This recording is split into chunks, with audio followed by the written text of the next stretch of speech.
Hi everyone, we are going to be discussing this very first tropical design that one of our designers has been working on. So we are working quite heavily towards swimwear at the moment. We have a big show coming up in Paris where we sell a lot of swimwear designs. So we're really focused on making sure we've got beautiful, happy colors for swimwear and really great, vibrant designs.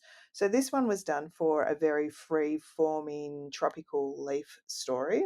And you can see here that the designer has done a great job with color. Super commercial. I especially love this green and pink combination. It's really happy. It has the white in there for freshness, which is really important for swimwear. So I think the only issue I would have with this design is that it's a little bit messy. So she's done this on the iPad, which is fine. No problems with iPads as long as you don't do everything on the in Procreate. As long as there's variety within your designs, it's fine to use Procreate every now and then. But what happens with Procreate is when you're creating these textural kind of motifs, the background is missing. So you can see in here, she's getting that pink leaf from behind coming through this green leaf just here. Now that can get quite problematic, especially for swimwear where you're looking at a bikini bra just falling in this position here. That's going to be quite messy. So with swimwear, you're focusing on a small garment in a section of a design. So each part of the design needs to be really neat and not messy. The problem with getting these background motifs showing through foreground motifs is you get all these things that I call bitty bits. So bitty bits are just bits of motifs or space that come through, and there's a lot of them, and they make a design busy and messy. And so that's what I would advise with this design, that we need to clean this up so that the background motif isn't showing. So what she should do is fill this yellow leaf in so it hides the motif behind. Also with texture, it's important that a lot of customers will buy a design and then want to take the texture away afterwards because they want it to be clean. So if we can, depending on the type of design, of course, sometimes the texture can be an overlay over the final design that can easily be removed. It's just a layer on itself and it can be removed, switched on and off, and therefore you're pleasing the customer and you're still getting the look that you're after with the texture.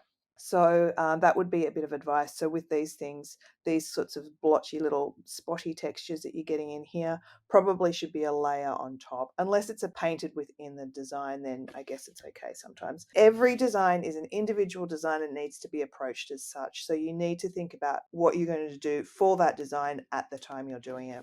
So yeah, there's a couple of little areas where this little pixely sort of edge, I would ask her to sort of clean that up.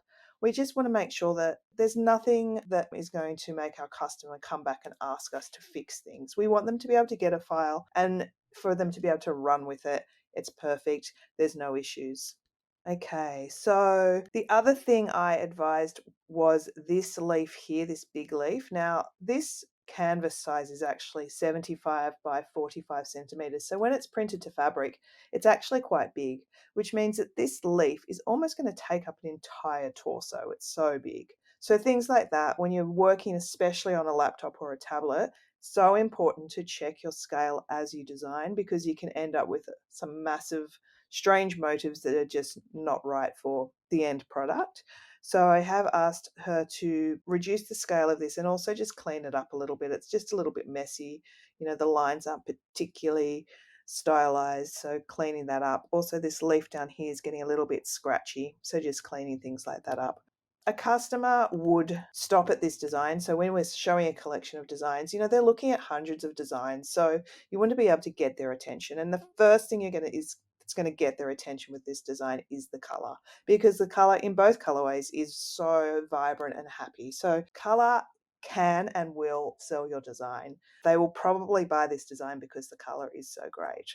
And so then I guess when you look at the colorway, that's when you can really see those little bitty bits coming through that need tidying up. And up here, you're getting all those little messy bitty bits coming through in this leaf here. So we would just want to make sure that it's all tidy and there's no kind of scratchy bits in the design. So it just really needs refining. Really, the color's beautiful. It's super commercial. It would work for kids wear, it would work for swimwear. We can see it across multiple products, which is great. It means when we're showing our 2,000 clients, or they're looking online, it's going to appeal to quite a few of them for their product. So that's what we really want to be able to achieve. Okay, and we'll move on to another design.